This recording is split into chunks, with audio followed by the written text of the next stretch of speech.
Hello students, good morning.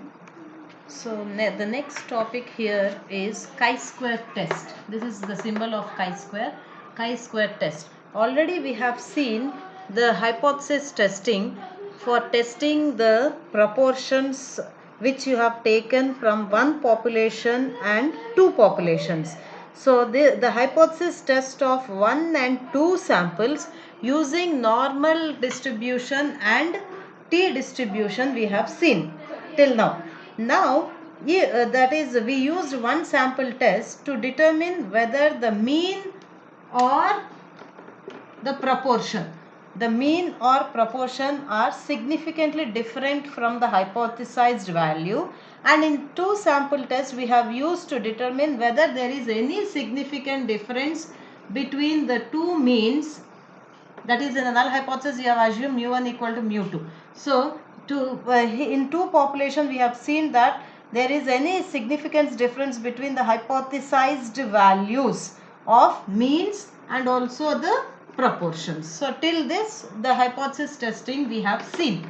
And now suppose if you have more than two populations, or if we take the values or the proportions from two or more populations, then in that case how to do? That is, if you have the proportions, for example, from 4 populations or 5 populations instead of 1 and 2. Till 1 and 2 you have used hypothesis testing. But if you have more than 2, in such case how do you test the proportions? So for that you use this chi-square test. So this chi-square test is used when you have the proportions from more than two populations. So if you have the proportions taken from more than two populations, then you use this chi-square test. So here for our problems here you have two applications, that is two methods of using this chi-square test. The first one is when to test the chi-square test to test the chi-square test to test the independence of attributes. So this is the first method where you use the chi-square test, and the second one is you use chi-square test for goodness of fit. This is for goodness of fit. So you use this chi-square test for these two cases. Chi-square test, these are the applications, or these two methods you will be solving in the chi-square test. So this is the applications of chi-square test. So you use it to test the independence of attributes, and other is to test the goodness of fit. So coming to the conditions of validity or the characteristics of this chi-square test. So the first condition, that is chi-square test statistic defined below, can be used only if the following conditions or the characteristics are followed for the chi-square test. For binomial or Poisson, everywhere we have seen the characteristics. Same way here for the chi-square test also we will see the characteristics. The first characteristic is N, capital N. This is the total frequency. N, the total frequency, should be large. That is, it should be greater than 50. That is, the total frequency values should be greater than 50. So and second is the sample observations must be independent. The sample observations must be independent. And the third condition is the constraints on the cell frequency should be linear. Cell constraints should be linear. So cell constraint should be linear is, that is, summation of observed frequency should be equal to summation of expected frequency should be equal to n, the total frequency. So this is the third condition. The constraints should be linear. That is, you will be given a table. So we know that the table is divided into rows and columns. Each particular block is a cell. So if you say take these observed frequencies or the observed values, and the expected value should be equal to total n. This we'll see in the problems. And the next is, already we have seen that the total frequency should be greater than 50. This is the first characteristic. And the next is no frequency, that is no theoretical frequency should be small. That is, the cell frequency should be at least 5. At least 5. That means in each cell the value of the frequency should be at least 5. Suppose it is less than 5, normally it won't be, but if it is less than 5, we use a technique of pooling. You can use a technique of pooling technique. So what is this pooling technique is? This refers to the adding of frequencies whichever are less than 5 with the preceding or succeeding frequency, so that the resultant cell value will be greater than 5. And then we are here also you have degree of freedom. You have to adjust when you use this pooling. You have to adjust the degree of freedom also. So these are the characteristics. So how to see how to find this chi-square value? As you have a Z table, T table, you have a separate table for this chi-square test also. So you have to take the table value of chi-square from the table, that is taken as chi-square table value. You get this from the table, that is from the graph, and as in the previous methods you have to calculate chi-square value which you get. Compare this and this and again reject or accept the null hypothesis. So here also you have the same steps, the 6 steps, but slight difference will be there. So the chi-square table, you have a separate table. I will send you in the group the table value. Even that also you have to carry it for your exams. So the chi-square statistic you will calculate with chi-square equal, this is the calculated value, summation of f naught minus fe whole square divided by fe. F naught is the observed frequency and fe is the expected frequency. So chi-square, this is the chi-square. So this way you compute the value of chi-square value. This is what you calculate. Already you will get the chi-square value from the table 1 value. So now this is the formula. Now we will see the steps how to calculate this chi-square value. So the first step is in this. If you look at this, the first value is compute f naught. Then second is the f naught, that is to the observed frequencies, and next is this is first fe, expected frequency for each f naught. Observed frequencies you will be given, expected frequency you have to find. Then if you look at this, next I need to compute f naught minus fe. Then after that, with that you have to square. Look at the formula, f naught minus fe whole square. Then whatever value you get here, you have to divide f naught minus fe whole square by fe. So divide it. Then add all the cell values of this resultant f naught minus fe by fe. Whole square. So you compute this. So this is the method to calculate the chi-square value, calculated value. Normally you will get one value from the table. So here the next thing is, how does this chi-square value looks as?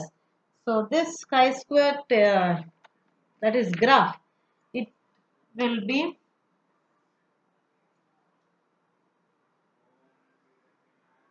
skewed like. So this is your chi-square graph. So for this you need to draw the graph, and alpha value will be given like earlier cases. So whatever alpha value will be given, it will be here, and based on that you need to get the value this particular value from the table, that is from the chi-square table. So now the first thing is, we'll see that is the first method, chi-square test for independence of attributes. So here the independence of attributes means, first thing here is, you need that is for any table you have the attributes. So we check whether these two attributes are dependent or independent. So for the chi-square test for independence, this is the first method for the independence of attributes, to test the independence of attributes. So for this, first you need to know what is a contingency table. This contingency table is made up of rows and columns. Rows and columns. As we know, see, suppose you have to display your attendance, for example, on the notice board. So what we do here, the first one column we take as name. So your names will be here. Then correspondingly you will have the subjects. So subject 1, subject 2, subject 3, so on. So for each name you have the values, that is the numbers, your attendance percentage, for example, like this. So here what is happening, name is this way, that is column wise, and attendance, sorry, this is the subject. The subject is row wise. So you are having two values here. These are the two variables here, name and the subject. So two variables, these are the attributes. So for any table, that is the contingency table, is made up of rows and columns. Rows run horizontally and columns run vertically. So each row corresponds to the level of one variable. So for roll number 1, this is the values. Roll number 2, these are the values. So normally in the table the values will be represented corresponding to the column and row values. So these are the two attributes representing this particular table. So now in our chi-square test or chi-square test, we have to check whether this name and subjects are dependent or independent. So the two variables whatever you have, or the two attributes, you check for the dependency or independency of the attributes. So in this contingency table, the entries, this is the values and what you enter. The entries in the body of the table will be the frequencies with which each variable is combined. That is name, this name and this subject, their value. This name and this subject, its value will be here.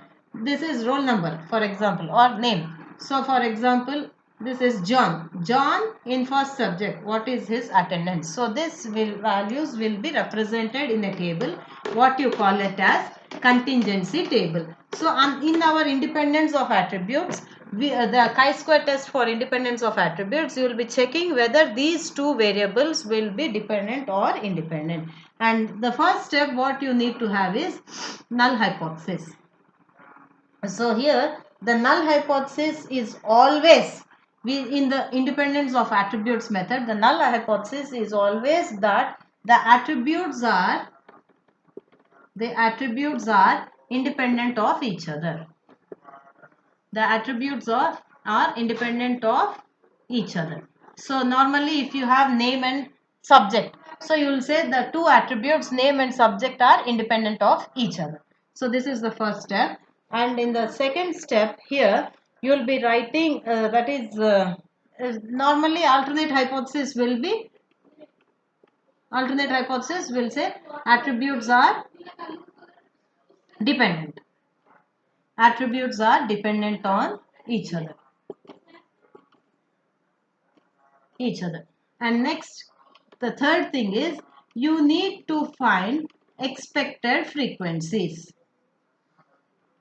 You need to find the expected frequency. So you will be given a contingency table. So with that table, you find expected frequency for each and every cell, that is given as row total into column total divided by grand total. Suppose this is your table. This row total for this particular value, row total divided by this is column total divided by grand total. This total and this total should be same. This is grand total. These row totals and column totals should be equal to grand total. So for this particular value, for example 10, this is 30, this is 60, and for example this grand total is 500 for example. So for 10, 10 is the observed frequency. Expected frequency FE will be row total, for example 30 into 60 by grand total 500. You calculate this way. Again for the next value, suppose here you have 46. For 46, row total is 30 and column total something you will have, for example here it is 70 divided by grand total. So each and every cell value you need to calculate the expected frequency. For each, and this is the expected frequency formula. Row total into column total divided by grand total. So after that is in the third step you find the expected frequency, then degree of freedom. The fourth step is degree of freedom. So this degree of freedom is given by R minus 1 into C minus 1. That is number of rows minus 1 multiplied by number of columns minus 1. So whatever value you get, that will be the degree of freedom. For that degree of freedom, and alpha will be given from the table, you have to calculate chi-square table value from the graph. So you will get chi-square table value. Then we will, for next step, you have to, in the next step you need to tabulate the values. So calculation of chi-square, that is chi-square calculated value. So for this you have to prepare a table: observed frequency, next expected frequency, then you need to have, this is F0, this is Fe, so F0 minus Fe, then F0 minus Fe whole square. Then what else I require? F0 minus Fe whole square divided by Fe. Then for each and every value, for example here we took 10, 46. For 10 you have you will get some, we have calculated some value. So for that value you have to take. So that value, for example if it is 12. For next value here in the table, your table it is 46. So 46, for example I will get 40, 40. So calculate these values. Then the sum of all these value is the sum of F0 minus Fe whole square divided by Fe. You will get some value. This is the chi-square calculated value. So compare this chi-square calculated from the chi-square table. So here once, here after you get the graph, value from the graph, here for the degree of freedom and chi-square alpha and chi-square calculated value from the table you are taking, you have to put a graph here. It will be like this. So alpha value is given, for example alpha is 0.05. So this is 0.05. So for 0.05 and for degree of freedom you have to find the value and compare this calculated value with the table value. For example this is 2.71. Whatever I calculate, for example I get 5.73. So it is crossing this 2. So it is in the rejection region. You reject the null hypothesis and say the attributes are not independent, because in null hypothesis always you take the attributes are dependent. Attributes are independent. So when it comes in the rejection, you say the attributes are not independent, they are dependent. So this way you have to calculate the values and put the graph. And finally you write the conclusion.